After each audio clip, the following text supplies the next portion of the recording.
What is going on, guys? Welcome back. Comments here for you, Madden 20. This is an unstoppable touchdown. I challenge anyone that watches my videos, you could not stop this touchdown. I'm just going to show you where the ball carrier gets to the line. And I want to take a look very closely at what happens here. I am trying to change the player that I'm controlling. The game changes this for you. You don't dictate who you get. So it's peeling me back. I'm trying to get to Church, because that is the player I need to correct. And why am I correcting it? Because look at the angle he's taking to the ball carrier.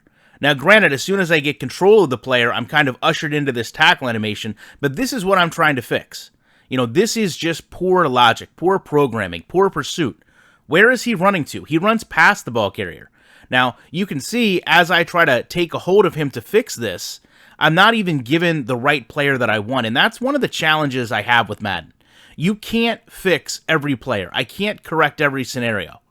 And then, of course, it really doesn't even matter once the play is done. But really, something subtle that I noticed in looking at the replay was this great animation for lead blocking, but the shift right here that 77 has to make it happen. How interesting is it that Mixon has to have him shift to turn off him that way?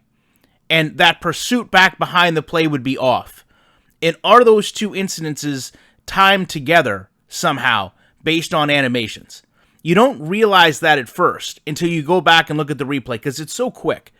But I wanted to show you kind of some other issues this game has that to me really impact how fun it can be. So let's say you were running as the ball carrier. Animations can be just as damaging. Here I run into Ndamukong Suh with Freeman and truck him. I then get stuck in this elongated tackle animation where I literally run down the entire line of scrimmage before I'm given control of my halfback and then just dive into the end zone untouched. That's not goal line football. Anyone could score. Not only that, let's say you're running with your quarterback. You run into the back of your lineman, the ball goes through him, you go through him, but because animations mean everything, you can actually take that same quarterback and just truck through and stiff arm this defensive end or defensive tackle into the ground. Let's say you're not running with the quarterback, though. Let's say you catch this touchdown.